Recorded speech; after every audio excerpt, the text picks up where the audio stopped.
Doomsday rule आ गया है। धरती पर हर इंसान को नो शब्द बोलने की इजाजत नहीं है, या कोई भी ऐसा शब्द जिसका मतलब नहीं हो। एक बार बोलो और वहीं मर जाओगे। और मेरे पड़ोसी ने इस सख्त नियम, इस नो बैन का फायदा उठाया और मेरा सारा जमा किया हुआ खाना लूट लिया। एड्रियन, मेरे पास पानी नहीं है, क्या तुम मुझे अपना आधा पानी दे सकते हो? एड्रियन, मेरे पास खाने को कुछ नहीं बचा, क्या तुम मुझे वह खाना दे सकते हो जो तुमने बचाया है? मुझे सब कुछ लूटने के बाद उसने मेरे बाल पकड़ लिए। तुम्हारे घर से वह आखिरी पैकेट क्रैकर्स का बिल्कुल बुरा नहीं था। वह बेफिक्री से हंसता है, जानबूझकर जोर से चबाते हुए। मैं उसे गुस्से से घूरता हूँ, पूरी तरह से बेबस। आखिर में मैं भूख और बेइज्जती से मर जाता हूँ। जब मैं दोबारा आंखें खोलता हूँ तो मैं वापस आ गया हूँ, डूम्सडे रूल शुरू होने से एक दिन पहले। दीवार के उस पार से मुझे नोरा, मार्कस की बीवी, धीरे से हंसते हुए और उससे मीठी बातें करते हुए सुनाई देती है। मेरे प्यारे, क्या तुम हमेशा मेरे साथ अच्छे रहोगे? हमेशा? मैं मुस्कुराता हूँ। इस बार शिकारी और शिकार की जगह बदल रही है। मैं मार्कस से सिर्फ वह सब कुछ वापस नहीं लूंगा जो उसने लिया था, बल्कि दुगना लूंगा। मैं उससे वह सब कुछ दिलवाऊंगा जो उसे सबसे प्यारा है, उसकी बीवी, उसका बच्चा, उसकी हर एक चीज। एक ऐसी दुनिया में जहाँ कोई नो नहीं बोल सकता। हर सवाल एक तलवार की तरह है जो तुमसे सब कुछ छीन सकती है। अपनी पिछली जिंदगी में मैं ये समझने में बहुत धीमा था कि ये नियम कैसे काम करता है। यह पे का नो बैन उनको बेहद ताकत देता है जो सवाल पूछते हैं। लेकिन इसका असली राजा लॉजिक है। सही सवाल बनाओ और तुम अपने दुश्मन को ऐसे जाल में फंसा दोगे जहां से वह निकल नहीं पाएगा। और एक टॉप लॉ स्टूडेंट होने के नाते लॉजिक, ट्रैप्स और भाषा के साथ खेलना ही मेरा सबसे अच्छा काम है। मैं बिस्तर से उठता हूँ और इसकी तस्दीक करता हूँ। आज वह दिन है जब सब कुछ बदलने वाला है। मैं अपना बैंक बैलेंस चेक करता हूँ। 2 लाख, सब वही हैं। ये वह पैसे थे जो मेरे माँ बाप ने मेरी ग्रेजुएट स्कूल के लिए बचाए थे। मेरी पिछली जिंदगी में डूम्सडे रूल आते ही ये बेकार हो गए थे, लेकिन अब ये पहला हथियार है जिसे मैं अपने बदले की शुरुआत करने के लिए इस्तेमाल करूंगा। मैं शहर के सबसे बड़े सुपरमार्केट का ऐप खोलता हूँ और अपनी कार्ट में सामान भरने लगता हूँ, तेजी से और बिना किसी रहम के। हर वह चीज जो मैं सोच सकता हूँ लिस्ट में चली जाती है। 20 मिनट बाद 2 लाख का ऑर्डर तैयार है। नोट्स फील्ड में मैं एक लाइन लिखता हूँ, क्या आप ये ऑर्डर लेने को तैयार हैं? फिर मैं सेंड दबा देता हूँ। कंफर्मेशन स्क्रीन तुरंत आ जाती है। ये काम करता है। मैं बाहर एक ऐसी दुनिया को देखता हूँ जो अभी भी शांत और अनजान है, और मेरे होंठों पर एक ठंडी मुस्कान आ जाती है। मार्कस, खेल शुरू हो गया है, क्या तुम तैयार हो? अगली सुबह ठीक 9 बजे एक ठंडी मशीन जैसी आवाज धरती पर 7 अरब लोगों के दिमाग में एक साथ गूंजती है। नियम की घोषणा अभी से लागू। सभी जीवित प्राणियों को नो शब्द या कोई भी ऐसा शब्द जिसका मतलब नहीं हो इस्तेमाल करने से मना किया जाता है। खेल का आनंद लो। एक पल के लिए दुनिया पूरी तरह से शांत हो जाती है, फिर वह चीखों और अफरा तफरी में फट जाती है, जैसे कोई एवलांच समुद्र में गिर रहा हो। मैंने देखा। मैं खिड़की पर खड़ा हूँ, नीचे सड़क को पूरी शांति से देखता हूँ। पास में एक आदमी दूसरे की तरफ घूमता है और घबराहट में चिल्लाता है, मेरे पास मत आओ।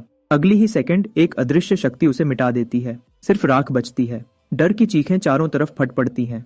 मैं शांति से पर्दे खींच देता हूँ, चीखों को बाहर रोकता हूँ। मेरा फोन बजता है। यह सुपरमार्केट का मैनेजर है। उसकी आवाज आंसुओं से भरी है। वह अपनी बातों में अटक अटक कर पूछता है कि क्या मैंने ऑर्डर दिया था और वह नोट इतना अजीब क्यों है। मैं जवाब देता हूँ, शांत जैसे ठहरा हुआ पानी, क्या आप ऑर्डर में सब कुछ डिलीवर करने को तैयार हैं? दूसरी तरफ खामोशी। 1 घंटे बाद एक बहुत बड़ा ट्रक मेरी बिल्डिंग के नीचे आता है। कई पीले चेहरे वाले मजदूर, मैनेजर और मेरे साथ एक दोस्ताना बातचीत के बाद सामान ऊपर ले जाने लगते हैं। मेरा अपार्टमेंट तीसरे फ्लोर पर है, कोई लिफ्ट नहीं है। मेरा सामान जल्दी ही पूरे हॉलवे को भर देता है। पड़ोसी अपनी आंखें पीप होल्स पर दबाए हुए हैं, डर और लालच से घूर रहे हैं, लेकिन कोई बाहर निकलने की हिम्मत नहीं करता। जब आखिरी बॉक्स भी ऊपर आ जाता है तो मजदूर मेरी तरफ देखता है, होंठ कांप रहे हैं, मुश्किल से खड़ा है। सर, क्या हम अब जा सकते हैं? मैं मुस्कुराता हूँ और उन सबको एक पानी की बोतल और एक रोटी का टुकड़ा देता हूँ। बिल्कुल, क्या आप अभी निकलने को तैयार हैं? जैसे माफी मिले हुए कैदी वह हाथ पैरों के बल भाग जाते हैं। दरवाजा बंद करता हूँ। मैं सामान के पहाड़ के सहारे पीछे झुक जाता हूँ और आखिरकार थकान का बोझ महसूस करता हूँ। यह तो बस शुरुआत है। मैं एक नया टूल बॉक्स खोलता हूँ और अपने शेल्टर को मजबूत करना शुरू करता हूँ। अपनी पिछली जिंदगी में मैंने पड़ोसी की मदद की पुकार पर जवाब देकर यह गलती की थी कि मेरे पास सामान है, और उन पुकारों ने मार्कस, उस भूखे भेड़िए को मेरे दरवाजे तक लाया। इस बार मेरी दुनिया को सिर्फ खामोशी चाहिए। मैं पूरी दोपहर हर दरवाजे और खिड़की की हर दरार को बंद करता हूँ। मैं बेडरूम के दरवाजे पर 3 और ताले लगाता हूँ। जब यह हो जाता है तो मैं काउच पर गिर जाता हूँ। पानी के कुछ डिब्बे अभी भी हॉलवे में हैं। मैं सांस लेता हूँ और एक आखिरी कोशिश के लिए खुद को खड़ा करता हूँ। ठीक तभी जब मैं आखिरी डिब्बा अंदर ला रहा होता हूँ, हॉल के उस पार का दरवाजा धीरे से खुलता है। मार्कस अपना सिर बाहर निकालता है। उसके चेहरे पर वह पूरी तरह से तैयार की हुई मुस्कान है, एक गरम दोस्ताना पड़ोसी जैसी। लेकिन जैसे ही उसकी आंखें उस डिब्बे पर पड़ती हैं जिसे मैंने अभी तक अंदर नहीं किया है, मैं उसकी आंखों में लालच की चमक देखता हूँ। बिल्कुल वही नजर जो उसकी पिछली जिंदगी में थी जब उसने मुझे दीवार से लगाया था। वह मुझे देखता है और हैरानी का नाटक करता है। अरे एड्रियन, क्या तुम शिफ्ट हो रहे हो? उसकी नजर मेरे पास रखे पानी के डिब्बों पर ऐसे चिपक जाती है जैसे सांप अपनी जुबान निकालता है। मैं कुछ नहीं कहता, बस उसे देखता हूँ। मेरी पिछली जिंदगी में यही भलाई का मुखौटा था जिसने मुझे अपनी सावधानी छोड़ने पर मजबूर किया। उसने एक फिक्र करने वाले बड़े दोस्त का नाटक किया, मेरी जिंदगी के बारे में पूछा और जो कुछ मैं जानता था वह सब निकलवा लिया। और फिर जब मेरे पास कुछ नहीं बचा तो उसने अपने असली दांत दिखाए। मेरी खामोशी से बेअसर वह मुस्कुराता रहता है और आमतौर पर मेरे पैरों के पास रखे पानी के डिब्बे की तरफ इशारा करता है। मैं उस उंगली को घूरता हूँ, अपने हाथ में पकड़े रेंच को उस पर पटकने की इच्छा से लड़ता हूँ, शांत रहने के लिए। अभी सही वक्त नहीं है। शिकार पहले ही मेरे जाल में आ चुका है।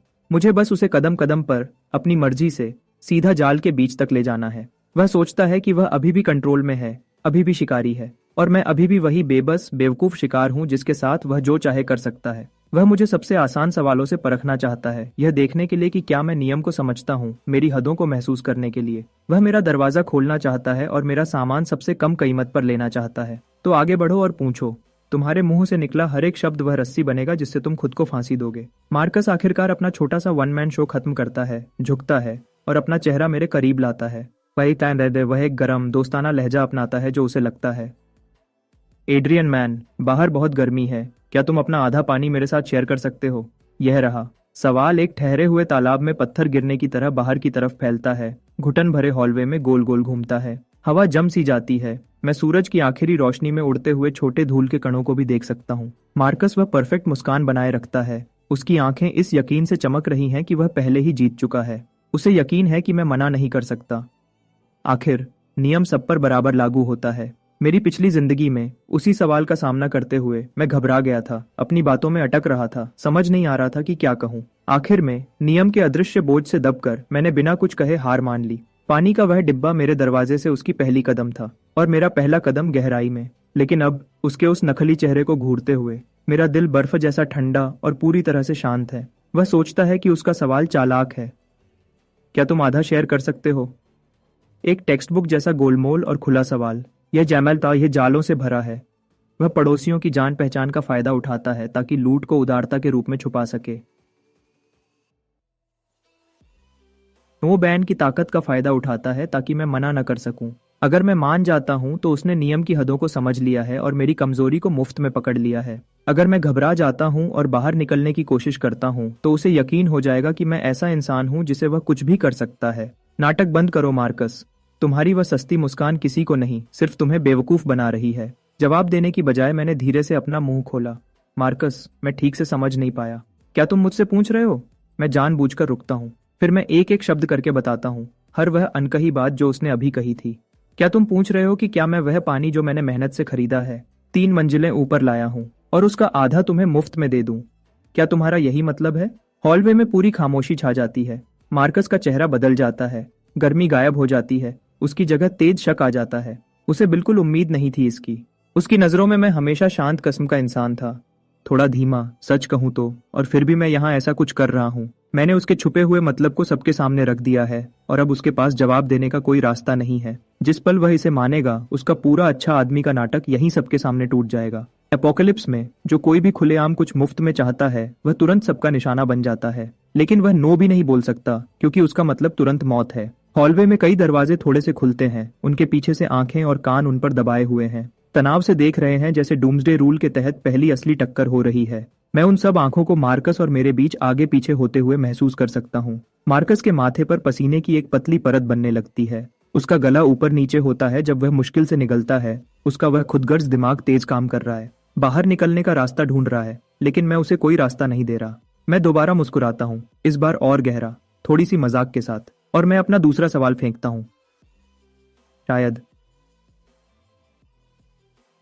मैं शब्दों को लंबा करता हूँ, अपनी नजर उसके कंधे के पास से उसके पीछे आधे खुले दरवाजे की तरफ घुमाता हूँ। क्या तुम पूछ रहे हो कि क्या मैं अपनी खूबसूरत बीवी नोरा को मेरे साथ इस आधे पानी के बदले में बदलने को तैयार हो?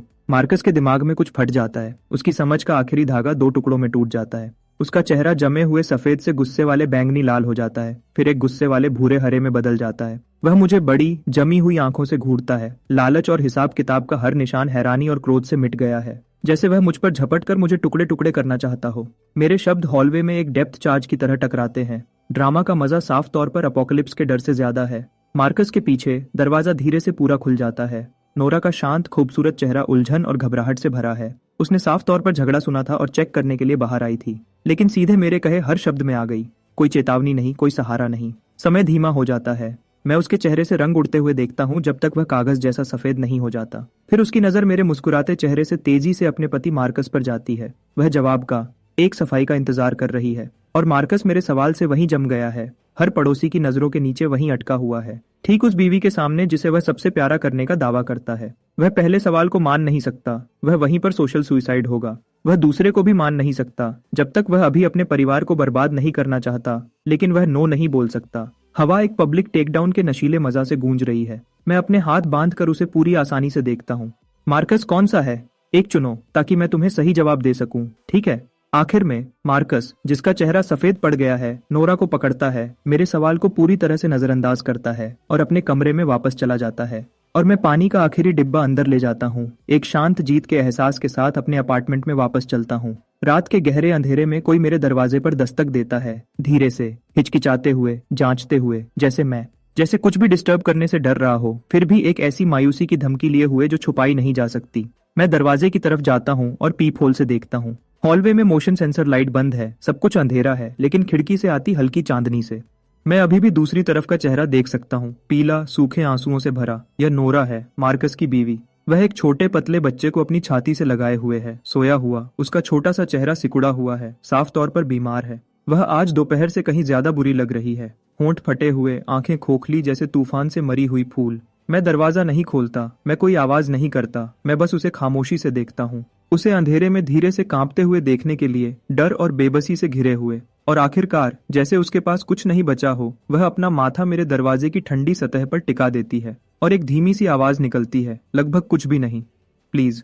उसकी आवाज मुश्किल से एक सरगोशी है, फिर भी वह हॉलवे की गहरी खामोशी में एक छोटे हथौड़े की तरह लगती है। तभी मैं बोलता हूँ, दरवाजे से ठंडी, नापी हुई आवाज, क्या तुम पूछ रही हो कि क्या मैं तुम्हारे बच्चे को बचाने के लिए तुम्हें खाना देने को तैयार हूँ? वह झटका खाती है, उसका सिर ऐसे ऊपर उठता है जैसे उसे अभी अभी कोई सहारा मिला हो। फिर वह हिचकिचाती है, मेरी सीधी बात से हैरान। वह अपनी सिसकियों के बीच तेजी से सिर हिलाती है। हाँ, मेरा बच्चा बुखार में है, उसने पूरे दिन कुछ नहीं खाया, प्लीज।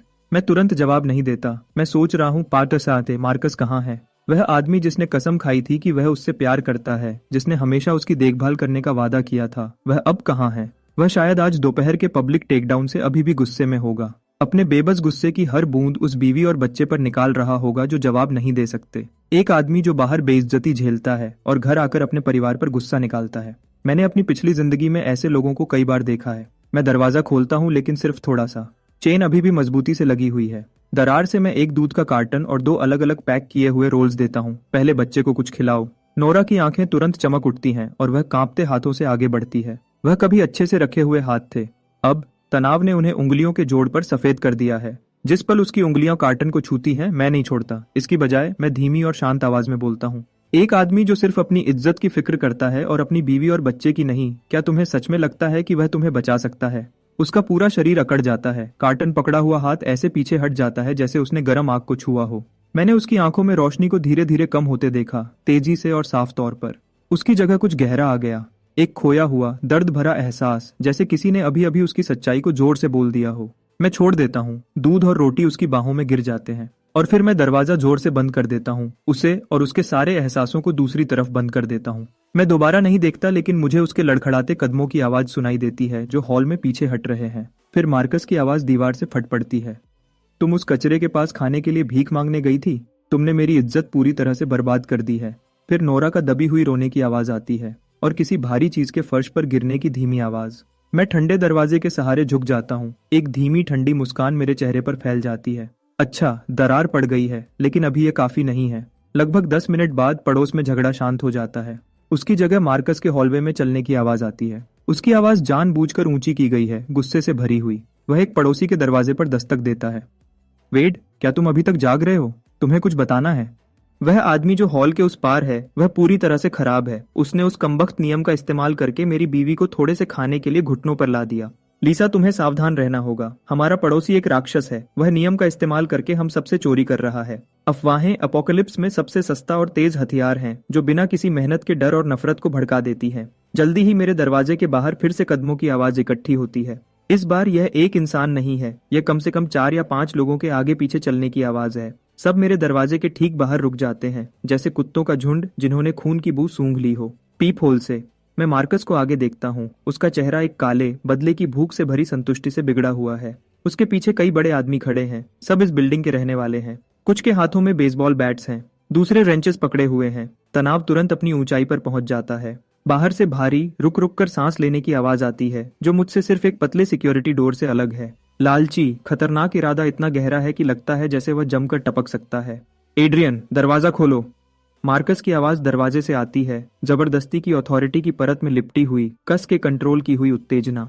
उसने साफ तौर पर आज दोपहर से सीख लिया है। 4 छोटे शब्द, सब आदेश, हर उस सवाल से बचकर जो नियम को चालू कर सकता है। मैं दरवाजे के पीछे खड़ा उस बिगड़े हुए चेहरे को पीप होल से देखता हूँ। उसके पीछे वेड के पास एक भारी पाइप व्रेंच है और दूसरी तरफ लीसा, खाली हाथ। उसकी आंखें मेरे एंट्रीवे में रखे डिब्बों पर टिकी हुई हैं। ये पड़ोसी नहीं है, ये गिद्ध हैं जिन्होंने खून की बू सूंघ ली है। मैं हिलता नहीं, मैं बस देखता हूँ। एड्रियन, हम सब यहाँ पड़ोसी हैं। वक्त बदल गया है, हमें एक दूसरे का ख्याल रखना चाहिए। जब मैं जवाब नहीं देता तो मार्कस अपनी आवाज धीमी करता है। तुमने एक इंसान के इस्तेमाल से कहीं ज्यादा खरीदा है। सबके साथ थोड़ा शेयर करो, हम सब तुम्हारी भलाई याद रखेंगे। हाँ एड्रियन, बस खोलो, हम बस बात करना चाहते हैं। वेड बीच में बोलता है, जबकि अनजाने में वह पाइप रेंच अपनी हथेली पर थपथपाता है। मेरे होठों पर एक ठंडी मुस्कान आती है। हथियारों के साथ बात करना चाहते हो? मेरी पिछली जिंदगी में मैं शायद डर के मारे उनसे बात करने की कोशिश करता या कमजोरी की वजह से हार मान लेता, लेकिन इस जिंदगी में यह दरवाजा जिंदगी और मौत के बीच की रेखा है और ये मेरा स्टेज भी है। मैं इसे देखने का इंतजार नहीं कर सकता। मैं अपना गला साफ करता हूँ। मेरी आवाज दरवाजे से गुजरती है, मजबूत और साफ, बाहर हर कान तक पहुंचती है। मार्कस, क्या तुम सबको यह बताना चाहते हो कि तुमने उन्हें यहाँ अपने ढाल के रूप में आने के लिए धोखा दिया, सिर्फ इसलिए ताकि तुम मेरा सामान खुद के लिए ले सको? वह वाकया बर्फ के पानी की बाल्टी की तरह लगता है। दरवाजे के बाहर की गर्मी तुरंत बुझ जाती है, उसकी जगह गहरी खामोशी छा जाती है। मार्कस का चेहरा साफ तौर पर जम जाता है, उसका मुंह खुलता है, उसका गला तेजी से काम करता है। वह इसे मना करना चाहता है, नो कहना चाहता है, यह सच नहीं है कहना चाहता है, लेकिन नियम के तहत वह शब्द मौत की तलवार है। यह नहीं है कहो और वहीं मर जाओगे। मैं तुरंत राख नहीं बना। वह सब कुछ गले में दबोच लेता है। उसका चेहरा गहरे बदसूरत लाल रंग का हो जाता है। उसकी कनपटी पर नसें साफ तौर पर फड़क रही हैं और उसके पीछे पड़ोसी, उनके चेहरे तुरंत बदल जाते हैं। एक बार शक का बीज बो दिया जाता है, अपोकलिप्टिक घबराहट से सींचा जाता है, तो वह एक बहुत बड़ी और न रुकने वाली चीज बन जाता है। वेड का रेंच हवा में जम जाता है। उसकी आंखें मार्कस और मेरे बीच अनिश्चित रूप से चमक रही हैं। यह झूठ है। मार्कस आखिरकार अपनी आवाज निकालता है, जो तनाव से तेज हो जाती है। वह हमें एक दूसरे के खिलाफ करने की कोशिश कर रहा है। एक बार हम अंदर आ गए तो सब कुछ बराबर बांट जाएगा। बराबर बांट जाएगा। मैं एक धीमी हंसी निकालता हूँ जो मजाक से भरी है। क्या यहाँ सबको सच में लगता है कि एक आदमी जो अपनी बीवी को सौदे के लिए इस्तेमाल कर सकता है, वह सच में तुम्हारे साथ कुछ भी बराबर बांटेगा? बाहर शोर और बढ़ जाता है। लीसा मार्कस को ऊपर से नीचे तक ऐसे देखती है जैसे कोई कचरा चेक कर रहा हो। एड्रियन, अपना मुंह बंद करो। मार्कस गुस्से से चिल्लाता है। उसकी बेइज्जती गुस्से में बदल जाती है। वह मेरे दरवाजे पर मुट्ठी मारता है। सब अंदर घुसो, इसे तोड़ दो, जो भी होगा उसकी जिम्मेदारी मैं लूंगा। मैं जिम्मेदारी लूंगा? गुरे, कितनी हिम्मत! मैं दरवाजे का लॉक खोलता हूँ। एक तेज क्लिक की आवाज जो गहरी शांत हॉलवे में बिजली की तरह गूंजती है। बाहर के लोगों को साफ तौर पर उम्मीद नहीं थी कि मैं खुद दरवाजा खोलूंगा। उन्होंने सहज रूप से आधा कदम पीछे ले लिया। दरवाजा खुला है, लेकिन सिर्फ एक दरार। मजबूत चेन अभी भी कस के बंद है। उनकी दुनिया और मेरी दुनिया को पूरी तरह से अलग रखती है। मैं दरार के पीछे खड़ा हूँ। एक आंख दिखाई दे रही है। इस भीड़ को ठंडी नजरों से घूरता हूँ।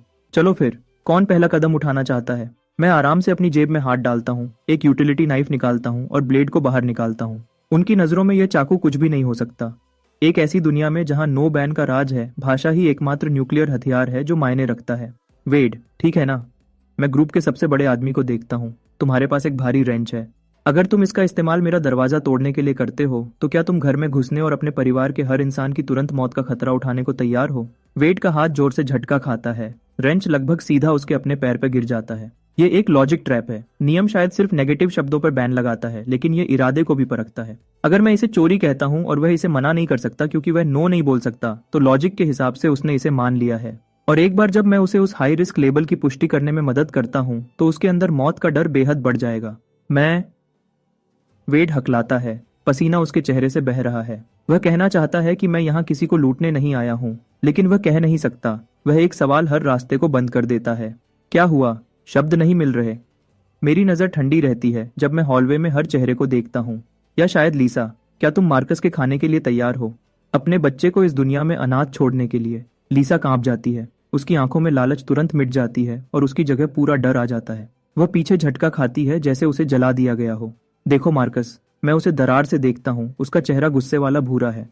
कोई भी तुम्हारे लिए मरने को तैयार नहीं है। मार्कस गिरने की कगार पर है। उसने सोचा था कि संख्या मुझे पीछे हटने पर मजबूर कर देगी या कम से कम उन्हें अंदर घुसने देगी, लेकिन वह भूल गया। एक ऐसी दुनिया में जहाँ कोई नो नहीं बोल सकता, हर वह पल जो मना करने की मांग करता है वह मौत की सजा है। सजा गिरने का इंतजार कर रही है। वह मेरे इल्जामों को गलत साबित नहीं कर सकता और वह इन लोगों को नियम को चालू किए बिना शांत नहीं कर सकता। मार्कस आखिरी बार हिम्मत करता है। मुझसे घूमकर पड़ोसियों की चमकती आंखों का सामना करता है। हमारे बचने का एक ही रास्ता है कि हम उसका सामान ले लें, या क्या तुम सब भूख से मरना चाहते हो? भूख से मरना। मैं वह शब्द पकड़ता हूँ और अपनी तलवार दोबारा फेंकता हूँ।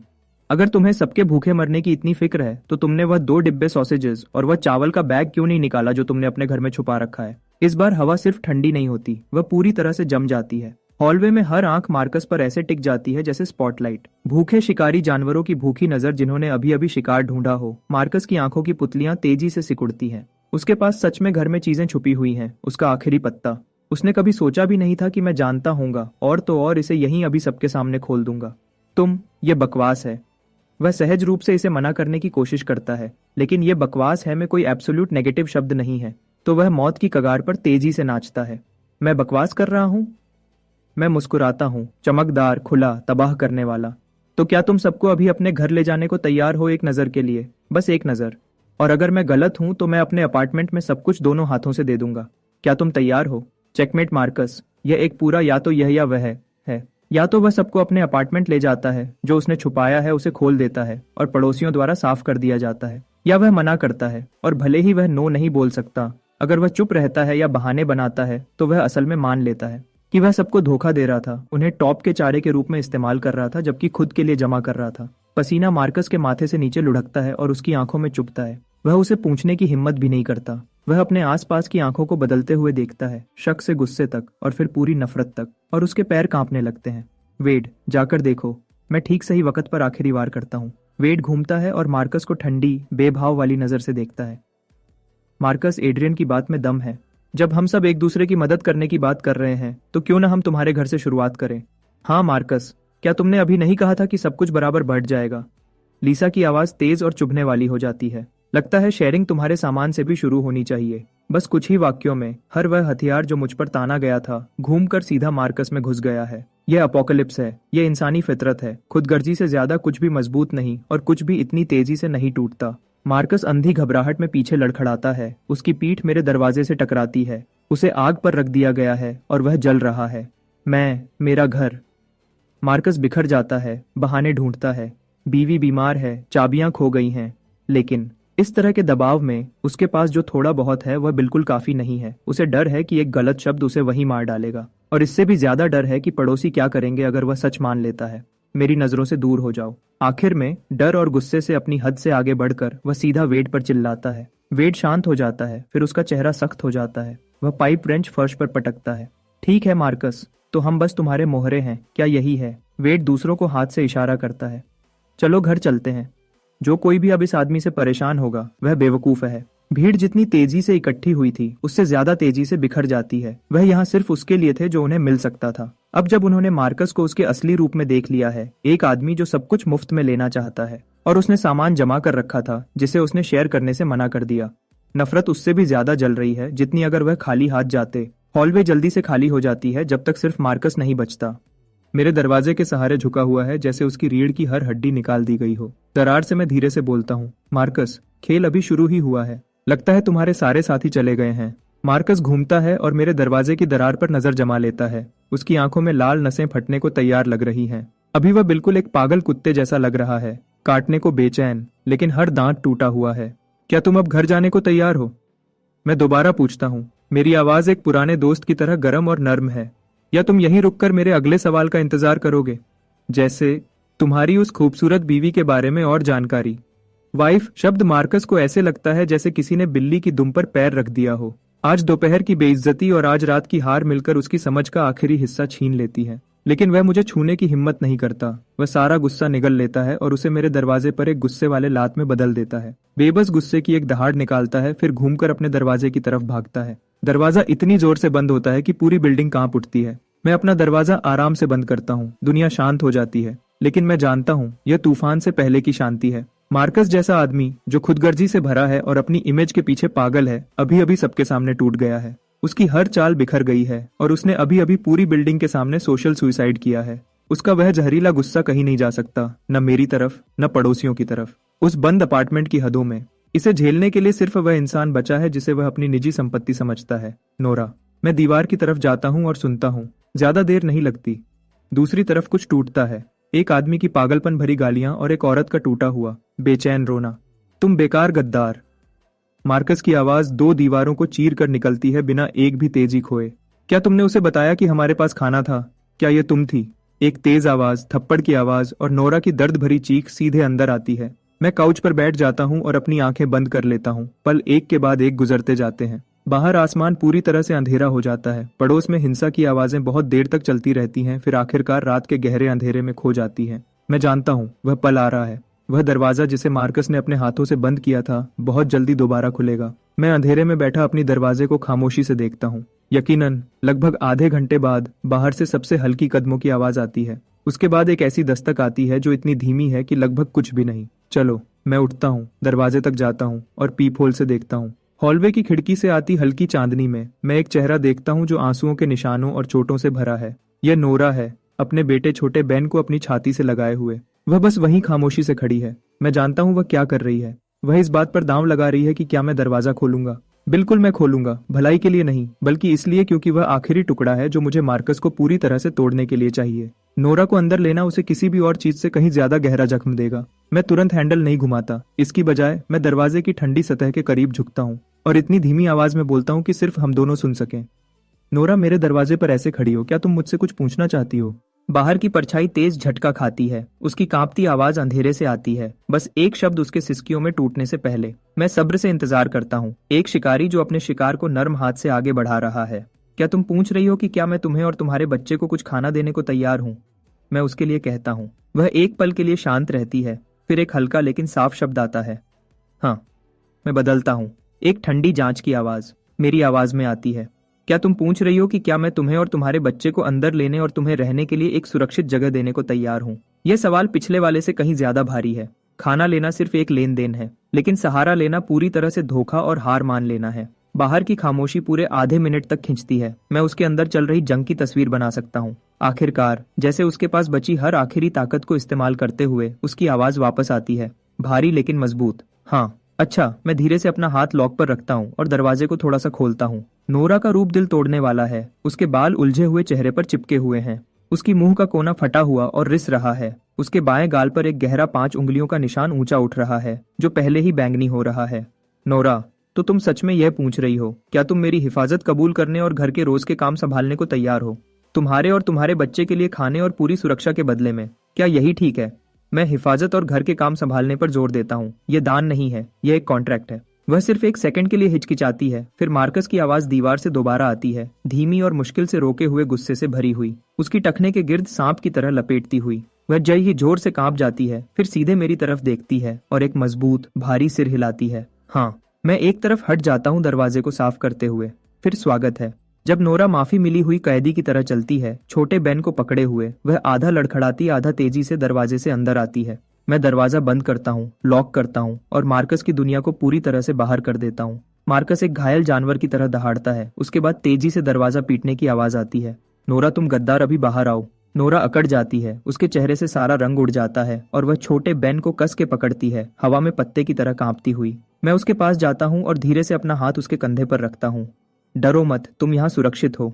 मैं साफ साफ कहता हूँ, इस पल से तुम और तुम्हारा बच्चा सुरक्षित हो। वह मेरी तरफ देखती है। उसके चेहरे पर बेयकीनी लिखी हुई है। मैं काउच की तरफ इशारा करता हूँ। पहले आराम से बैठ जाओ, तुम्हारा काम ऑफिशियली कल से शुरू होगा। बाहर मार्कस की दहाड़ें और दरवाजे पर पीटने की आवाज जारी रहती है, जैसे एक गुस्से वाला बेबस रिक्वियम, जबकि मेरे अपार्टमेंट के अंदर सिर्फ शांति है। एक नया दिन पड़ोस में मार्कस की गालियों की आवाज के साथ शुरू होता है। गालियां रुक रुक कर आती हैं। कोई नयापन नहीं, बस वही थकी हुई गंदी बातें बार बार। मैं उन सबको इग्नोर करता हूँ। मैं फ्रिज से दूध और टोस्ट निकालता हूँ और आराम से नाश्ता बनाता हूँ। नोरा और छोटा बेन काउच पर बैठे हैं, एक बड़ा एक छोटा, दोनों साफ तौर पर तनाव में और अनिश्चित। मैं उसके सामने एक प्लेट सरका देता हूँ। खाओ, जब तुम्हारा हो जाए तो तुम्हारा काम शुरू होगा। नोरा उसे हैरानी और बेयकीनी से लेती है। छोटे बेन को ध्यान से एक एक निवाला खिलाती है, खुद मुश्किल से कुछ छूती है। मैं उस पर ध्यान नहीं देता, अपना हिस्सा खत्म करता हूँ और अपना मुंह पूंछता हूँ। स्टोरेज रूम से मैं एक वॉकी टॉकी और एक हाथ से लिखा हुआ नोट निकालता हूँ और उसे देता हूँ। ये लो, 301 के दरवाजे पर दस्तक दो। नोट में लिखा है, आंट में, क्या आप अपने अपार्टमेंट में सारी सिगरेट्स और शराब 3 लीटर साफ पानी और 2 पैकेट इंस्टेंट नूडल्स के बदले में बदलने को तैयार हैं? वह मेरी तरफ देखती है, आंखों में डर भरा है। मार्कस बाहर है, वह तुम्हें हाथ नहीं लगाएगा। मैं उसकी तरफ देखता हूँ, मेरी आवाज एक जैसी है, तुम अब मेरी हिफाजत में हो। अगर उसने तुम्हें हाथ लगाया तो वह मुझसे पूछ रहा है, क्या तुम मुझे मरने दोगे? मेरी बातों से उसे हिम्मत मिली। उसने धीरे से सांस ली, जैसे कोई फैसला कर रही हो। फिर वह छोटे बेन को उठाती है, वॉकी टॉकी और नोट लेती है और दरवाजे की तरफ चलती है। एंट्रेंस पर लगे कैमरा से मुझे हॉलवे में सब कुछ साफ दिख रहा है। नोरा 301 के दरवाजे पर दस्तक देती है। लगभग उसी वक्त मार्कस अपने अपार्टमेंट से बाहर निकलता है। उसने कई दिनों से शेव नहीं की थी, आंखें अंदर धंसी हुई थी, उससे पुरानी और खट्टी सी बदबू आ रही थी। तुम्हारी हिम्मत कैसे हुई यहाँ बाहर चेहरा दिखाने की? वह नोरा के बालों की तरफ लपकता है, चिल्लाते हुए। वह चीखती है और अपनी आंखें बंद कर लेती है, लेकिन उसका हाथ हवा में ही रुक जाता है। मेरी आवाज वॉकी टॉकी से आती है, पूरे हॉलवे में ठंडी और साफ। मार्कस, क्या तुम पक्का हो कि उसे हाथ लगाना चाहते हो? मार्कस पूरा शांत हो जाता है। वह धीरे से अपना सर घुमाता है और मेरी दरवाजे पर लगे कैमरा पर अपनी नजर गड़ा देता है। उसकी आंखें ऐसे जल रही थी जैसे वह मुझे जिंदा खा जाना चाहता हो, लेकिन वह कुछ भी नहीं कर रहा था। 301 का दरवाजा खुलता है और आंट में बाहर झांकती है। नोरा अब भी कांपते हुए नोट आगे बढ़ाती है। आंट में उसे पढ़ती है, बिना किसी झिझक के। फिर वह अंदर जाती है और एक बाहों में सिगरेट और बॉटलिन भरकर वापस आती है। सौदा हो गया। नोरा सामान पकड़ती है, सर नीचे किए, और मार्कस की तरफ बिना देखे जल्दी से मेरे अपार्टमेंट की तरफ वापस चलती है। RIP Marcus. मार्कस के बिल्कुल सामने मैं नोरा से वह सब कुछ गिनवाता हूँ जो हमने अभी हासिल किया था। फिर छोटे बेन को इनाम के तौर पर एक सॉसेज देता हूँ। ये नजारा आखिरी हद थी। मार्कस एक तेज दर्दनाक चीख मारता है। वह पूरा पागल हो चुका है, मेरे दरवाजे की तरफ एक पागल सांड की तरह दौड़ता है। मैं उसे जोर से बंद कर देता हूँ। एक जोर की टक्कर और वह स्टील कोर सिक्योरिटी डोर जिसे मैंने बड़े खर्चे पर मजबूत किया था, उस पर भी हल्का सा निशान पड़ गया। नोरा और छोटा बेन कोने में सिमट जाते हैं, दोनों का चेहरा सफेद पड़ गया है। मैं मुस्कुराता हूँ। तो बात यहाँ तक आ गई, सबसे पुराना तरीका और सबसे बेवकूफाना। मैं दरवाजे की तरफ चलता हूँ, पीपहोल से देखने के लिए नहीं, बल्कि उसके बगल में एक छोटा सा स्विच दबाने के लिए। बाहर मार्कस अपनी मुट्ठी उठाता है मारने के लिए और अचानक रुक जाता है। कोई अदृश्य चीज उसे जबरदस्त ताकत से टकराती है। उसका शरीर पीछे की तरफ झुक जाता है, हर मसल जोर से हिलने लगता है, हर बाल खड़ा हो गया। उसके मुंह से एक टूटी हुई सिसकारी की आवाज निकलती है। वह हाई वोल्टेज ट्रैप ग्रिड जो मैंने दरवाजे के पैनल के अंदर लगाया था। कुछ सेकंड्स बाद मैं उसे बंद कर देता हूँ। मार्कस दरवाजे से नीचे फिसल जाता है जैसे मिट्टी का ढेर हो और फर्श पर गिर जाता है। उससे जले हुए गोश्त की तेज बदबू आ रही थी। दरवाजे को धीरे से खोलता हूँ, बस थोड़ा सा, इतना कि उसे देख सकूं, इतना कि वह मुझे देख सके। वह वहां पड़ा है जैसे किनारे पर आई हुई मरी हुई मछली, भारी, रुक रुक कर सांस ले रहा है। उसकी आंखों में खोखली मायूसी के सिवा कुछ नहीं। नोरा मेरे पीछे खड़ी है, उस आदमी को देख रही है जो कभी उसका पति था। उसके होंठ कांप रहे हैं, उसका चेहरा पढ़ना मुश्किल है। यह सही वक्त है। मैं फर्श पर पड़े मार्कस को देखता हूँ और बोलता हूँ, ठंडी और सोच समझकर, मार्कस, क्या तुम ये मानने को तैयार नहीं हो कि अगर मैंने ये दरवाजा पहले से मजबूत न किया होता, अगर मैंने वह ग्रिड न लगाया होता, तो तुम्हें ये सब नहीं करना पड़ता, है ना? तुम अभी अंदर घुस जाते। वह कांपता है, उसके अंदर अब कोई इनकार नहीं बचा। मुझे यकीन नहीं हो रहा। मैं दबाव बनाता रहता हूँ, आवाज धीमी, हर लफ्ज उसे अंदर तक काट रहा है। क्या तुम यह मानने को तैयार नहीं हो कि एक बार अंदर घुसने के बाद तुम मेरा हर सामान ले लेते, नोरा और मुझ पर अपना सारा गुस्सा निकालते, ऐसा नुकसान करते जिसे कभी ठीक नहीं किया जा सकता? मार्कस के गले से एक फंसे हुए जानवर की सी सिसकी निकलती है। वह मेरे पीछे नोरा को देखता है और पहली बार उसकी आंखों में मिन्नत जैसा कुछ दिखता है। नोरा खुद ब खुद एक कदम पीछे हट जाती है, उसकी नजर से मुंह मोड़ लेती है। वह एक कदम उसे पूरी तरह तोड़ देता है। मैं उसकी आंखों में आखिरी रोशनी को बुझते देखता हूँ और आखिरी फैसला सुनाता हूँ, और अपने तरीके से सबसे रहमदिल फैसला। मार्कस, क्या तुम अपने अपार्टमेंट में बचा हुआ हर सामान मुझे देने को तैयार हो, इसके बदले में कि तुम अपने बेटे को दिन में एक बार देख सको? मार्कस की आंखों की पुतलियां पूरी तरह बेजान हो जाती हैं, जैसे कोई ऐसा जानवर जिसके शरीर से हर हड्डी निकाल दी गई हो। कुछ सेकंड्स की गहरी खामोशी के बाद वह अपने गले से एक टूटा हुआ लफ्ज निकालता है, जैसे जंग लगा लोहा आपस में रगड़ रहा हो। हाँ। एक लफ्ज, उसने उसकी हर इज्जत और ताकत को निचोड़ लिया। मेरे पीछे नोरा हल्की सी लड़खड़ाती है और खुद को दीवार से सहारा देने के लिए हाथ बढ़ाती है। मैं अपनी मुट्ठी भींचता हूँ और ट्रिगर दबाता हूँ। बिना किसी भाव के दरवाजा बंद करता हूँ, दूसरी तरफ की तबाही को बाहर छोड़ते हुए। नोरा, क्या तुम मेरे साथ सामान की गिनती करने में मदद करने को तैयार हो? मैं मुड़कर उससे पूछता हूँ, हमेशा की तरह शांत। वह चौंक कर अपनी आंखें खोलती है, उनमें डर और उलझन घूम रही है, लेकिन आखिर में सब कुछ एक बेजान मजबूर कबूलियत में बदल जाता है। वह सर हिलाती है। मैं दरवाजा खोलता हूँ। मार्कस अब भी वही पड़ा है जहां वह गिरा था, एक मरे हुए कुत्ते की तरह। मैं उसकी तरफ दूसरी नजर भी नहीं डालता। मैं सीधा हॉल के पार चलता हूँ। मैं उस चाबी का इस्तेमाल करता हूँ जो उसने अभी दी थी, उसका दरवाजा खोलने के लिए, और एक पुरानी खट्टी पसीने से भरी हवा का तेज झोंका बाहर निकलकर मुझसे मिलता है। लिविंग रूम तबाह है। खाली इंस्टेंट नूडल के कप और फटे हुए स्नैक के रैपर हर जगह बिखरे पड़े हैं। काउच दीवार के खिलाफ टेढ़ा पड़ा है, ऐसी चीजों से दागदार है जिनका नाम न लेना ही बेहतर है। यह अब वह गर्म साफ सुथरा घर नहीं है जो मुझे याद है, वह जहाँ कभी हंसी गूंजती थी। नोरा मेरे पीछे अंदर आती है। वह तबाही को एक नजर देखती है और उसकी आंखों के किनारे लाल हो जाते हैं। वह क्या याद कर रही है, लेकिन मुझे तसल्ली देने में कोई दिलचस्पी नहीं है। नाटक बंद करो, तुम्हारे यह सस्ते आंसू किसी को नहीं पिघलाएंगे, कचरे के डिब्बे को भी नहीं। नोरा रुक जाती है, अपने हर आखिरी आंसू को वापस अंदर धकेल देती है। नोरा और मैं खामोशी से सामान उठाना शुरू करते हैं। मार्कस के पास मेरी उम्मीद से ज्यादा सामान था। जो मैंने नोरा को पहले ही दिया था उसके अलावा कई डिब्बे क्रैकर्स के हैं, ढेर सारे कैंड गुड्स और बिखरे हुए स्नैक्स। असली इनाम 2 बड़े ड्रम साफ पानी के। जैसे ही मैं इमरजेंसी रेशंस का आखिरी डिब्बा उठाता हूँ, एक काली हार्ड कवर नोटबुक डिब्बे और दीवार के बीच की जगह से फिसलकर फर्श पर एक तेज आवाज के साथ गिरती है। मैं रुक जाता हूँ। नोरा भी उसे देखती है। वह खुद ब खुद उसकी तरफ हाथ बढ़ाती है। उसे मत छूना। मेरी आवाज एक हुक्म की तरह निकलती है। मेरे दिमाग में हर अलार्म बजने लगता है। मार्कस डायरी रख रहा है, उस जैसा आदमी। अंदर क्या हो सकता है? मैं नीचे झुकता हूं, लेकिन अभी तक उसे पकड़ता नहीं हूं। मेरी आंखें उसके हर इंच पर घूमती हैं जैसे सर्च लाइट हो। सादा काला कवर, कोई निशान नहीं, कोई सजावट नहीं। ये पर्सनल डायरी जैसा नहीं लगता, ज्यादा लॉगबुक जैसा है। मैं हाथ बढ़ाता हूँ, मेरी उंगलियां ठंडे चिकने कवर को छूती हैं। धीरे से मैं पहले पेज पर पलटता हूँ। एक पागल बेकाबू लिखावट मेरी आंखों में चुभती है। महीना X दिन X। लानत है, मैं वापस आ गया। वही मनहूस जगह, वही आखिरी रात से पहले। क्यों? मैं ही क्यों? मेरा दिल थम जाता है, जैसे किसी अदृश्य मुट्ठी ने उसे जोर से पकड़ लिया हो। ठंडे पसीने की एक लहर मेरी रीढ़ की हड्डी से नीचे उतरती है। मैंने सोचा था कि मैं ही इस दुनिया में अकेला रेवेनेंट हूँ, वह जिसके पास आखिरी स्क्रिप्ट है, एक भगवान। लेकिन ये नोटबुक मुझे एक जोर के थप्पड़ की तरह लगती है। मैं अकेला नहीं हूँ। मार्कस, वह भी एक रेवेनेंट है। मेरा दिमाग तेज दौड़ता है। कई डिटेल्स जिन्हें मैंने नजरअंदाज किया था अचानक एक साफ तस्वीर में जुड़ जाती है।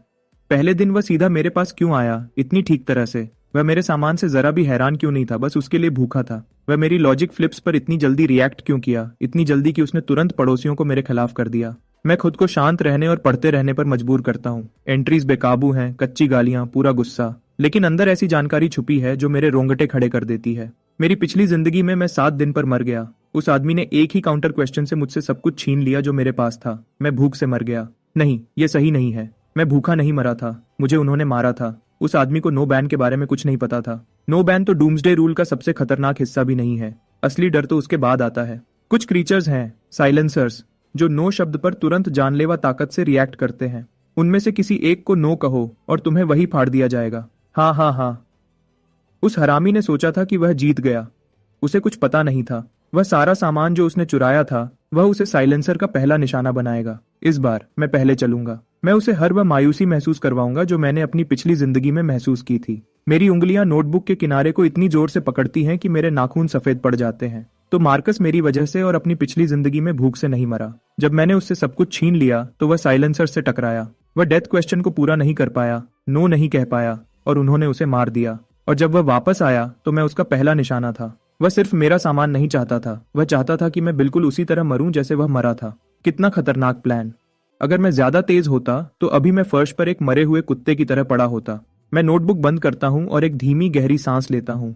मेरे सीने में तेज धड़कन शांत होने लगती है। डर के बाद कुछ गहरा आता है, सुकून और उत्साह का हल्का सा एहसास। मार्कस, इस तोहफे के लिए शुक्रिया। यह जानकारी उन डिब्बों से 10,000 गुना ज्यादा कीमती है। गेम में एक और रेवेनेंट, एक और तरह का मॉन्स्टर सामने है। तो क्या ये पूरा दुनिया खत्म होने का गेम अब और ज्यादा दिलचस्प हो गया है? फिर कहीं बाहर से एक चीख रात को चीर देती है। इंसानी नहीं, हर तरह से गलत। नोरा और छोटा पीट चीखते हैं और एक दूसरे से चिपक जाते हैं। मैं खिड़की की तरफ जाता हूँ और पर्दे का किनारा उठाता हूँ। असली अपोकलिप्स अब शुरू होता है। वह चीख ऐसी है जैसे जंग लगा आरा शांत रात में आगे पीछे घसीट रहा हो। मोटी दीवारों के पार भी वह तुम्हारे शरीर के हर बाल को खड़ा कर देती है। नोरा और छोटा पीठ पूरे सफेद पड़ गए हैं। वह सोफा के कोने में एक दूसरे से चिपके हुए हैं, जम गए हैं। मैं पर्दे को धीरे से हटाता हूँ। नीचे की स्ट्रीट लाइट्स कब बुझ गईं मुझे नहीं पता।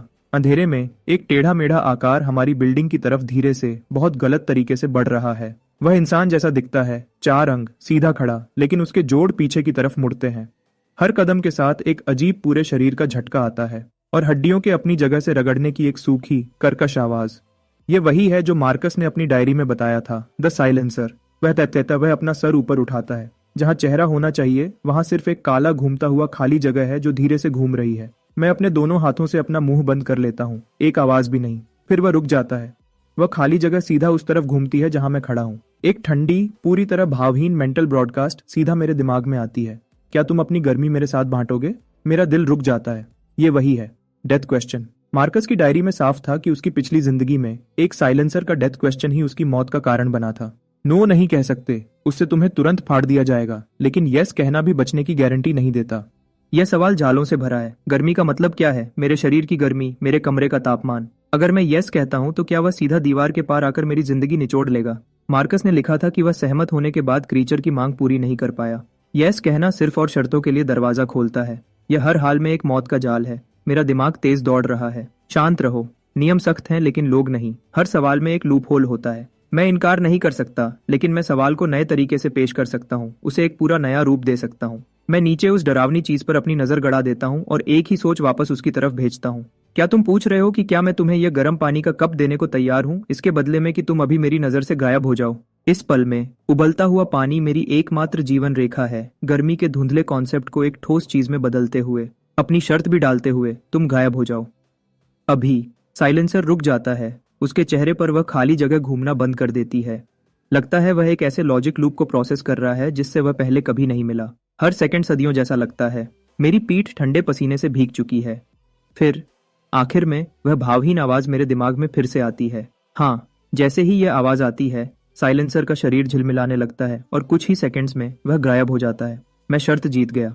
मेरा पूरा शरीर थक जाता है। मैं ठंडी दीवार से लगकर हाँफता हूँ, लेकिन इससे पहले कि मैं सुकून महसूस करूं, एक जोर की टक्कर से फर्श हिल जाता है। मार्कस का दरवाजा जोर से खुल गया है। मार्कस गुस्से में बाहर निकलता है, बाल बिखरे हुए, आंखें लाल, एक पागल जैसी मुस्कुराहट उसके चेहरे पर है। वह मुझे देखता है, जिंदा और खड़ा। वह नोरा और बच्चे को मेरे पीछे देखता है। उसका चेहरा और ज्यादा बिगड़ जाता है। क्यों? तुम अभी तक जिंदा क्यों हो? वह एक फंसे हुए जानवर की तरह चिल्लाता है। बिल्कुल उसी पल वह साइलेंसर जो अभी गायब हुआ था, बिना किसी चेतावनी के हॉलवे में फिर से दिखता है, सीधा मार्कस के रास्ते में। वह खाली जगह मार्कस की तरफ घूमती है। वह ठंडी मेंटल ब्रॉडकास्ट एक बार फिर आती है। क्या तुम अपनी मायूसी मेरे साथ बांटोगे? सब लोग शांत हो जाते हैं। मार्कस शांत हो जाता है और फिर वह ऐसी हंसी में फूट पड़ता है जो पूरे हॉलवे को हिला देती है। हाँ, मायूसी? लानत है, मायूसी ही तो मेरे पास बची है। तुम्हें चाहिए, हर आखिरी हिस्सा ले लो। हंसते हुए वह अपनी बाहें खोलता है और सीधा साइलेंसर की तरफ चलता है। कोई काउंटर क्वेश्चन नहीं, कोई विरोध नहीं, एक पल की भी झिझक नहीं। उसने अपना परिवार खो दिया था, अपना सारा सामान खो दिया था, अपना बदला लेने में नाकाम रहा और उस बुरे सपने ने उसका पीछा किया जिससे उसने सोचा था कि वह बच गया है। उसका दिमाग पहले ही जा चुका था। मार्कस के लिए मौत ही एकमात्र रास्ता हो सकती है। साइलेंसर उसके जवाब से बहुत संतुष्ट लगता है। अगली ही पल वह इतनी तेज चलता है कि मेरी आंखें उसका पीछा नहीं कर पाती। मैं सिर्फ एक काली आकृति को ऊपर की तरफ लपकते हुए देखता हूँ। हवा की एक तेज सीटी और फिर उसके अंदर से काले टेंड्रिल्स का एक झोंका फूट पड़ता है। मार्कस को तलवारों की तरह काटते हुए मार्कस जमीन पर गिर जाता है। नोरा चीखती है और वही गिर जाती है। मैं छोटे पीठ की आंखों पर अपने हाथ जोर से दबाता हूँ। साइलेंसर मार्कस के शरीर को अपने साथ ले जाता है जब वह गायब होता है। हॉलवे में सिर्फ खून की गहरी, घुटन भरी बदबू बची है। मेरे सीने में कोई संतुष्टि नहीं है, बदले की कोई जल्दी नहीं। असली हिसाब किताब यह नहीं है कि अपने दुश्मन को मरते हुए देखो। ये पता चलना है कि जब वह मरता है तो तुम्हें बिल्कुल कुछ महसूस नहीं होता। मार्कस मर गया है, लेकिन यह पागल दुनिया अभी शुरू ही हुई है। पर्सनल रंजिशें धूल बन जाती हैं जब खुद की जिंदगी दांव पर हो। फिर नीचे से एक और चीख निकलती है, यह इंसानी है। उसके बाद एक कमजोर बूढ़ी आवाज, मदद, कोई, कृपया मेरी मदद करो। वह आवाज, यह बूढ़ा वॉल्ट है। मेरी पिछली जिंदगी में जब मैं भूख से लगभग मर चुका था तो नीचे वाले बूढ़े वॉल्ट ने चुपके से मेरे दरवाजे की दरार से आधा स्टीम्ड बन सरका दिया था। मैं खिड़की की तरफ लपकता हूँ। एक और साइलेंसर ने नीचे फ्लावर बेड के पास बूढ़े वॉल्ट को घेर रखा है। एक ठंडी मेंटल ब्रॉडकास्ट हवा में भरने लगती है और इस पल मेरा खून पहले से भी ज्यादा गर्म हो जाता है। उसी पल मैं अपना फैसला करता हूँ। नोरा, यहाँ संभालो। तुम कुछ भी सुनो, वह दरवाजा मत खोलना। मैं हाई कॉन्सेंट्रेशन अल्कोहल की बोतल और विंडप्रूफ लाइटर पकड़ता हूँ जो मैंने टेबल पर अलग रखा था। दरवाजे को जोर से खोलता हूँ और सीढ़ियों की तरफ दौड़ता हूँ। साइलेंसर पर नीचे चिल्लाता हूँ जैसे ही वह अपने टेंड्रिल्स बूढ़े वॉल्ट की तरफ बढ़ाता है। हे, तुम नीचे वाले बेचेहरे चीज, क्या तुम पूछ रहे हो कि क्या तुम उस सूखे हुए बूढ़े आदमी को छोड़ना पसंद करोगे, इसके बदले में कि ऊपर से एक जवान और जिंदगी से भरा इंसान सीधा तुम्हारे पास चलकर आए? नीचे की हवा जम जाती है। साइलेंसर बीच हमले में रुक जाता है। वह बेचेहरा खाली जगह धीरे से ऊपर की तरफ झुकता है, अंधेरी सीढ़ियों से मुझ पर नजर गड़ाते हुए। लॉजिक फ्लिप फिर से काम करता है। एक मरते हुए बूढ़े आदमी के मुकाबले में मेरी जैसी नई जन्म ली हुई रूह एक ऑल यू कैन ईट दावत है। एक लालच भरी जमी हुई मेंटल ब्रॉडकास्ट मेरे दिमाग में उमड़ती है। हाँ, वह बूढ़े वॉल्ट को छोड़ देता है और चारों हाथों पैरों पर डरावनी रफ्तार से मेरी तरफ आता है। भागो, मेरी चिंता मत करो। बूढ़े वॉल्ट की टूटी हुई चीख नीचे से उठती है। मेरे मुंह का कोना कुछ जंगली सा मुड़ जाता है। इन नियमों से चलने वाली दुनिया में भागना सबसे बेकार चीज है जो तुम कर सकते हो। एकमात्र रास्ता हमला करना है। मैं 2 और 3 मंजिल के बीच की लैंडिंग पर खुद को जमा लेता हूँ। तंग, छोटी, एक परफेक्ट किल जोन। जैसे ही उसकी आकृति मोड़ से मेरी नजर में आती है, मैं जरा भी नहीं झिझकता। मैं खुली अल्कोहल की बोतल फेंकता हूँ सीधा उस खाली जगह के बीच में। फिर मैं विंड प्रूफ लाइटर को क्लिक करता हूँ। क्या तुम पूछ रहे हो कि क्या तुम अपने उस ठंडे शरीर को गर्म करने के लिए आग का ये जोशीला बैप्टिज्म कबूल करना चाहोगे? साइलेंसर अभी स्टिल पैशनेट और वार्म को प्रोसेस कर रहा है। उसकी इंस्टिंक्ट्स उसे ऐसी चीज को इनकार नहीं करने देंगी जो इतनी पॉजिटिव लगती है। नीली आग एक पल में तंग सीढ़ियों में फूट पड़ती है। अल्कोहल उसकी स्किन पर लग जाती है और जलते हुए सड़ांध की तरह चिपक जाती है। साइलेंसर एक कान फाड़ देने वाली चीख मारता है। ये आग नहीं है जो उसे खत्म करती है, ये लॉजिक कॉन्फ्लिक्ट है। वह इस हिंसा भरी शारीरिक पीड़ा को गर्मी के कॉन्सेप्ट से जोड़ नहीं पाता और उसका रूल कोर मेल्टडाउन में चला जाता है। वह दीवारों से टकराता है। काले टेंड्रिल्स पागलपन से झटक रहे हैं। सीढ़ियों की रेलिंग को टुकड़े टुकड़े कर देता है। मैं फिर बोलता हूँ, क्या तुम्हें दर्द हो रहा है? तो क्या तुम अभी सांस लेना बंद करना चाहोगे और उस दर्द को पूरी तरह गायब होने दोगे? यह एक परफेक्ट डेथ ट्रैप है। दर्द खत्म करने के लिए उसे सांस लेना बंद करने पर सहमत होना होगा। साइलेंसर आग में जोर से तड़पता है। यस शब्द अभी तक उसके दिमाग में पूरी तरह बना भी नहीं था। इससे पहले कि उसका शरीर एक फटी हुई बॉल की तरह पिचक जाता है, काले लिक्विड के एक पूल में गिर जाता है और आग में जलकर खत्म हो जाता है। मैं दीवार से लगकर हाँफता हूँ। दिल मेरी पसलियों से टकरा रहा है। एक बार फिर बूढ़ा वॉल्ट सीढ़ियों पर लड़खड़ाता हुआ आता है। अब भी कांप रहा है। उसके चेहरे पर आंसू बह रहे हैं। पहले ही घुटने टेकने लगा है। मैं उसे नीचे गिरने से पहले पकड़ लेता हूँ, लेकिन मेरी आंखें पहले ही उससे आगे बढ़ चुकी हैं, सीढ़ियों पर ऊपर और नीचे खुलते हुए दरवाजों की तरफ। शोर शराबे ने पूरी बिल्डिंग को जगा दिया। उन्होंने मुझे साइलेंसर को मरते हुए देखा। उन्होंने मुझे बूढ़े आदमी को बचाते हुए देखा। और उन आंखों में अब सिर्फ डर नहीं है, भूख है, क्योंकि वह जानते हैं कि मेरे पास ताकत है और मेरे पास सामान है। बूढ़े वॉल्ट, मैं अपनी आवाज ऊंची करता हूँ, सर्दियों की हवा की तरह ठंडी और तेज। पहले तुमने मुझे एक बार आधा बन दिया था। आज मैं तुम्हें तुम्हारी जिंदगी वापस देता हूँ। वह कर्ज अब खत्म हो गया। मैंने उसे छोड़ दिया और अपनी पीठ के पीछे से एक तेज चाकू निकाला। चाकू की धार आग की रोशनी में चमक उठी। मैं धीरे से गलियारे के बीच में गया। मेरी आंखें हर चेहरे पर घूम रही थी जो बाहर झांक रहे थे। पड़ोसियों, काफी देख लिया। मैं धीरे से गलियारे के बीच में गया। मेरी आंखें हर चेहरे पर घूम रही थी जो बाहर झांक रहे थे। पड़ोसियों, काफी देख लिया। पूरी तरह से खामोशी छा गई। किसी की हिम्मत नहीं हुई कि वह आवाज निकाले। मैं जानता हूं तुम क्या सोच रहे हो। तुम्हें वह चाहिए जो मेरे पास है। तुम चाहते हो कि मैं तुम्हें बचाऊं। मैं ठंडी हंसी हंसा। ठीक है। जैसे ही मैंने यह कहा, कई दरवाजे और खुल गए, लेकिन मेरी आवाज एकदम तेज और खतरनाक हो गई। तुम सबने देखा मार्कस के साथ क्या हुआ। तुमने देखा उन 2 साइलेंसर्स के साथ क्या हुआ। जो भी अगले 10 मिनट तक जिंदा रहना चाहता है, अपना हर सामान लेकर आओ। मेरे दरवाजे पर मिलो। बिल्कुल। मैंने चाकू को अपने हाथ में धीरे से घुमाया। तुम ना आने का फैसला भी कर सकते हो। उस हाल में मैं तुम्हारे दरवाजे पर एक सवाल लेकर आऊंगा। उस पल में मैं वह इंसान नहीं रहा जिसे मार्कस पहले धक्का देता था। मैं इस बिल्डिंग का जज हूँ। 10 मिनट बाद तीसरे फ्लोर का गलियारा भरा हुआ था। कोई यह जोखमी नहीं लेना चाहता था कि वह सवाल क्या होगा। 5वें फ्लोर का सबसे गुस्से वाला आदमी भी, जिसके पूरे शरीर पर टैटू थे, भीड़ में चुपचाप खड़ा था, इंस्टेंट नूडल्स का एक डिब्बा पकड़े हुए, अपनी गर्दन नीचे किए हुए। डर कंट्रोल करने का सबसे अच्छा तरीका है और नियम हमेशा पूरी ताकत पर ही बनते हैं। नोरा दरवाजा खोलती है और यह सब देखती है। उसका हाथ अपने मुंह पर चला जाता है। नोरा, एक नोटबुक लो। मैं पीछे नहीं मुड़ा, बस हुक्म दिया। आज से तुम सारे सामान का हिसाब रखोगी। सब कुछ एक बीच के स्टोर में जाएगा और बांटने का काम तुम्हारे काम के हिसाब से होगा। ओल्ड वॉल्ट, तुम जैसे लोग, तुम्हारा काम है इन पर नजर रखना। जो भी सामान छुपाएगा, जो भी मेरे पीछे कुछ करेगा, तुम मुझे तुरंत बताओगे। ओल्ड वॉल्ट सीधा खड़ा हो गया, जैसे उसे कुछ मिल गया हो जो उसने कई सालों पहले खो दिया था। ठीक है एड्रियन, मेरा वादा है। देखते हैं कौन कोशिश करता है। भीड़ में किसी ने अपने होंठ हिलाए, लग रहा था जैसे वह कुछ बोलना चाहता हो। मेरी एक नजर पड़ते ही उसने तुरंत अपना सर नीचे कर लिया। मैं बेकार लोगों को नहीं रखता, मैं अंदर से आने वाली धमकियों को बर्दाश्त नहीं करता। मैंने इस भीड़ को देखा और अपने नए नियम का पहला पक्का कानून बताया। इस जगह पर मेरे सवाल ही का कानून है। तुम्हें सिर्फ एक शब्द में जवाब देना है, हाँ। अब मुझे बताओ, क्या तुम जिंदा रहने के लिए तैयार हो, अपनी वफादारी और अपनी जिंदगी मेरे हुक्म के नीचे रखने के लिए? कई आवाजें उस पतले गलियारे में भर गई, टूटी फूटी, अलग अलग, लेकिन सब एक साथ मायूसी की गहराइयों से उठकर बोली, हाँ। उस पल से एक आम जिंदा बचे हुए इंसान की पहचान खत्म हो गई। उसकी जगह कुछ नया आ गया, इस बिल्डिंग का पूरा हुक्मरान। अगले एक हफ्ते तक मैंने उन्हें सीढ़ियों को मजबूत करने में मदद की, नीचे के फ्लोर्स की हर खिड़की को बंद कर दिया और इस पुरानी रहने वाली बिल्डिंग को एक लोहे के कैले में बदल दिया। मैंने उन्हें सिखाया कि कैसे दिमाग लगाकर साइलेंसर के मौत वाले सवालों से बचा जा सकता है। मैंने उन्हें सिखाया कि कैसे सवाल पूछकर चीजें हासिल की जा सकती हैं। ग्रुप बड़ा होता गया, लोग एक साथ रहने लगे। जब कंपाउंड को अपनी ताल मिल गई तो मैं नाम के अलावा सब कुछ का अकेला हुक्मरान बन गया। नोरा मेरी सबसे बड़ी अफसर है, वह सामान का हिसाब और बांटने का काम देखती है। ओल्ड वॉल्ट मेरी आंखें और कान है, रोज गलियारों में घूमता रहता है, हर शिकायत और हर शक वाले काम को पकड़ता है। लेकिन जितने ज्यादा लोग इकट्ठे होते हैं उतना ही सब कुछ मुश्किल हो जाता है। हमेशा कोई ना कोई होता है जिसे लगता है कि उसने नियम तोड़ दिए हैं और वह यह मेरे खर्चे पर साबित करना चाहता है। आज का चुनौती देने वाला आगे आता है, एक नरम बोलने वाला आदमी, चश्मा पहने हुए। उसका नाम लियोन है। जब वह कंपाउंड में आया था वह सबको खुश करना चाहता था, रेडियो के सामान के बारे में थोड़ा जानता था। उसने हमारा ट्रांसमीटर फिर से ठीक कर दिया था, उसका कुछ फायदा हुआ था। अब वह सामान वाले स्टेशन पर खड़ा है और नोरा को देखकर मुस्कुरा रहा है। मैं अपने पास की कुछ जानकारी के बदले कंपाउंड से कुछ चीजें लेना चाहता हूँ, क्या यह हो सकता है? नोरा ने मेरे बनाए नियम का पालन किया और उसी तरीके से जवाब दिया, तो तुम्हारा मतलब है तुम अपनी जानकारी के बदले हमारे स्टोर से बराबर के सामान लेना चाहते हो, क्या यह सही है? यह मेरी पहली रोक है, हमेशा बदले में बराबर की चीज होनी चाहिए। लियोन ने अपना चश्मा ऊपर किया, एक चमक उसके शीशे पर पड़ी। मेरा सवाल यह है, क्या तुम इस कॉम्पाउंड के नेता होने के नाते हमारे आधे डिब्बा बंद सामान का इस्तेमाल करने को तैयार हो, मेरे इस वादे के बदले कि मैं आगे चलकर एक बहुत जरूरी जान बचाने वाली जानकारी दूंगा?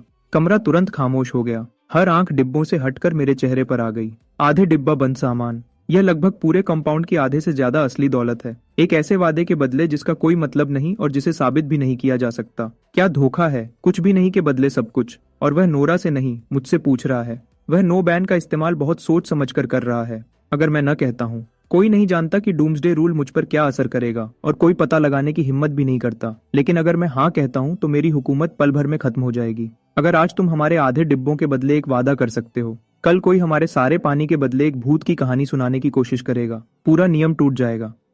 मैंने अपने हाथ खोले और धीरे से भीड़ के पीछे से बाहर निकला, उसके बिल्कुल सामने रुक गया।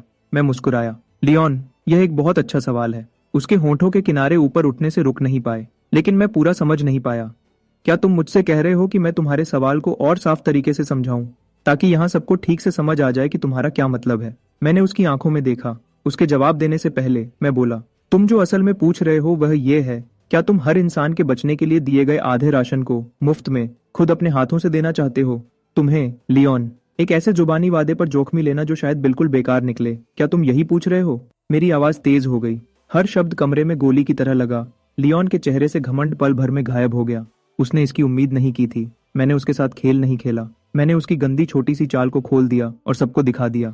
भीड़ में हलचल हुई। लियोन की तरफ देखने वाले चेहरे अब हैरानी से ठंडे हो गए। उसके माथे पर पसीना आ गया, उसके होंठ हिले, लेकिन कुछ नहीं निकला क्योंकि वह ना नहीं कह सकता था। जिस पल वह ऐसा करता तो यह मान लिया जाता कि उसके सवाल का वही मतलब था जो मैंने कहा था। मैं आगे बढ़ा जब तक मैं उसके बिल्कुल सामने नहीं आ गया, अपनी आवाज धीमी करते हुए, सिर्फ हम दोनों सुन सकें इतनी तेज, मुझसे खेल मत खेलो।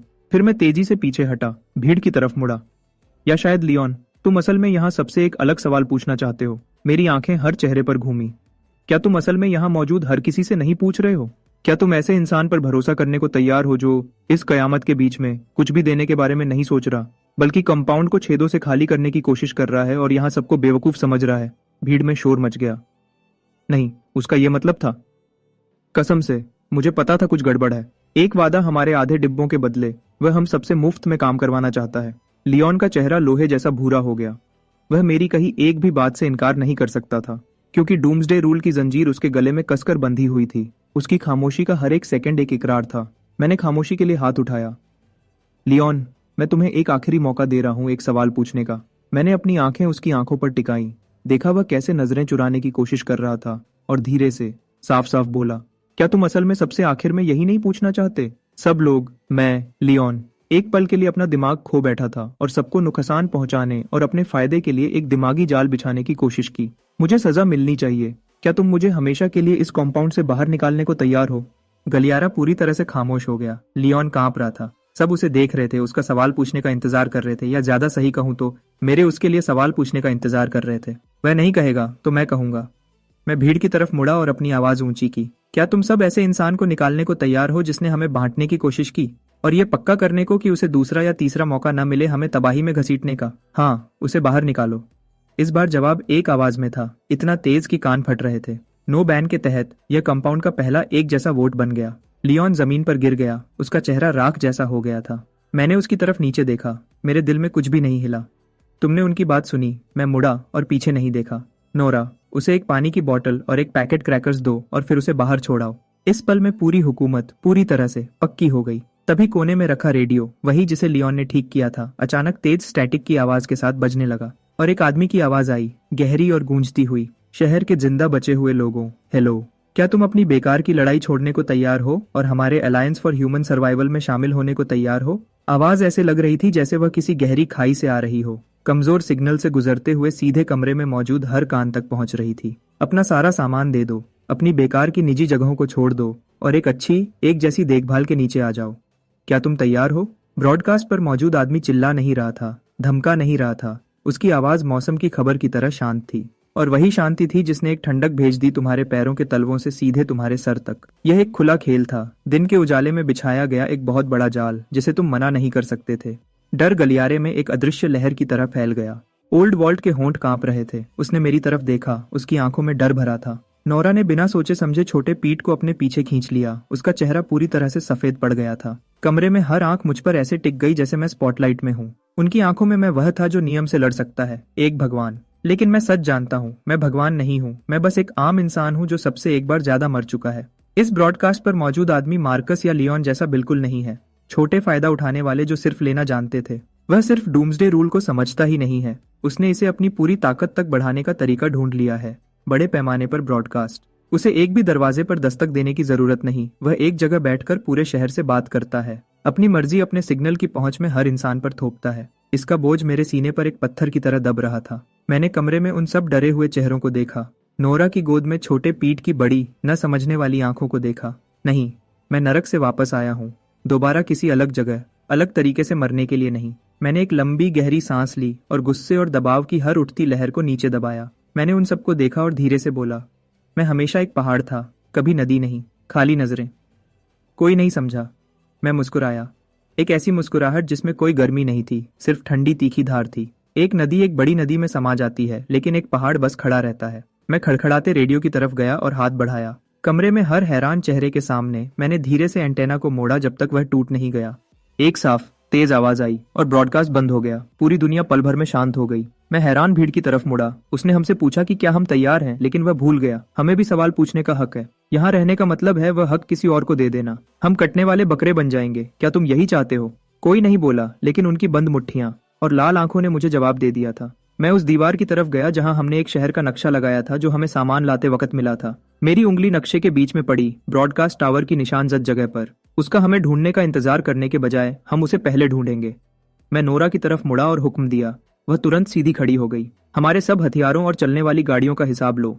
3 सबसे ताकतवर और तेज लोगों को चुनो, एक हमला करने वाली टीम बनाओ। हाँ, ओल्ड वॉल्ट, तुम और बाकी सब इस बिल्डिंग को आखिरी बार मजबूत करना शुरू करो। अभी, इस पल से यह जगह हमारा किला और हमारा आखिरी सहारा है। मैं रुका, मेरी आंखें कमरे में हर इंसान पर घूमी। याद रखो, हम हार नहीं मानेंगे, हम बात नहीं करेंगे। मेरी आवाज धीमी हो गई, उसमें आखिरी बात का बोझ था। मैं उसे बताऊंगा कि इस शहर के 2 हुक्मरान हैं, या फिर बहुत जल्द सिर्फ एक ही होगा। एक बदली हुई एसयूवी चला रहा था जिसके सामने लोहे की मजबूत चादर लगी हुई थी। मरे हुए शहर में एक चुपचाप शिकारी की तरह चल रहा था। अंदर कोई नहीं बोला, सिर्फ इंजन की गहरी आवाज और पहिए के नीचे कंकड़ की आवाज थी। नोरा ने जिन 3 लोगों को चुना था, रेक्स जो पहले फौज में था और गाड़ी चला रहा था, और जुड़वा भाई ब्रूनो और प्रीमो जो पहले जिम ट्रेनर थे, दीवारों जैसे मजबूत थे। हर एक ने आग बुझाने वाली कुल्हाड़ी पकड़ी हुई थी। हम अपनी जगह पर जल्दी पहुंच गए। उनका कंपाउंड मेरी उम्मीद से ज्यादा मजबूत था। रेक्स ने गाड़ी को पहले चेक पॉइंट से 50 मीटर पहले रोका। हम क्या करें?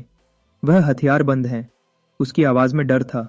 मैंने दरवाजा धक्का देकर खोला और अकेला बाहर निकला। चेक पॉइंट के पीछे कम से कम 5 या 6 बंदूकें सीधे मेरी तरफ थी। सामने वाला आदमी दूर से चिल्लाया, क्या तुम अभी पलट कर जाने को तैयार हो?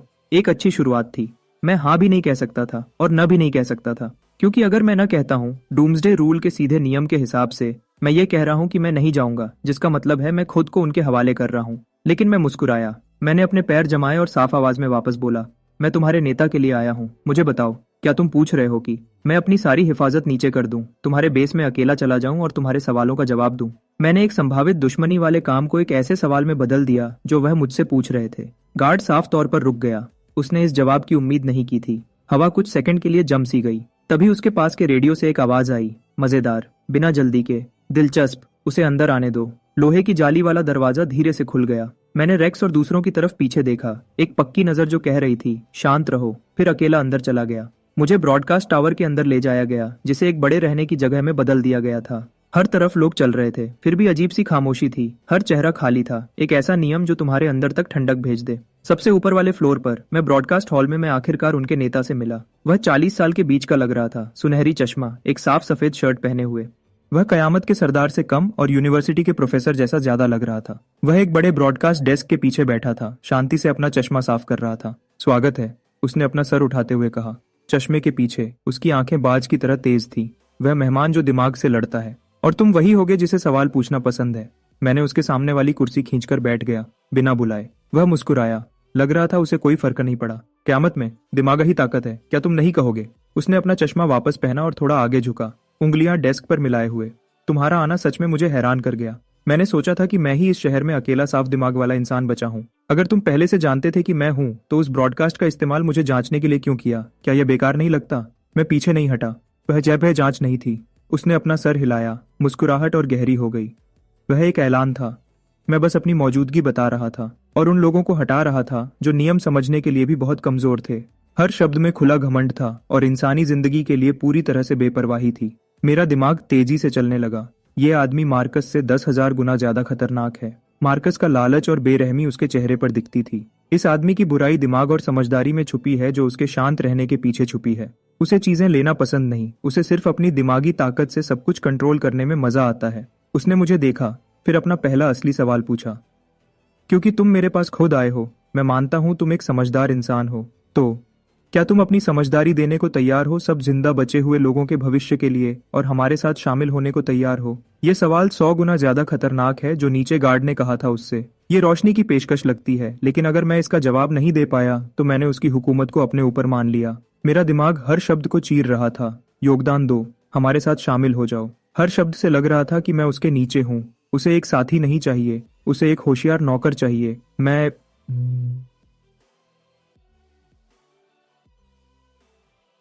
उसकी आंखों में देखा और मुस्कुराया। प्रोफेसर, यह एक दिलचस्प सवाल है, लेकिन जवाब देने से पहले क्या मैं ये पक्का कर सकता हूँ कि तुम असल में क्या पूछ रहे हो? क्या तुम पूछ रहे हो कि मैं तुम्हारी टीम के साथ बराबरी से काम करने को तैयार हूँ और मिलकर एक प्लान बनाऊं जो हर इंसान के बुनियादी हकों की हिफाजत करे, न कि सिर्फ तुम्हें अकेला अपनी वफादारी दूं? मैंने योगदान दो की जगह बराबरी से काम करो कर दिया और हमारे साथ शामिल हो जाओ की जगह मिलकर बनाओ कर दिया। पहली बार प्रोफेसर की मुस्कुराहट रुक गई। वह पूरे 10 सेकंड तक मुझे खामोशी से घूरता रहा। उसकी आंखों में मौजूद मजा धीरे धीरे बदल गया एक ऐसे इंसान की थकान में जिसे आखिरकार अपना टक्कर का मिल गया हो। तुम मेरी उम्मीद से ज्यादा तेज हो। वह बिना किसी चेतावनी के पलट गया। क्या तुम्हें हैरानी नहीं होती कि मैं इस तरह का नियम इतनी आसानी से कैसे बना पाया?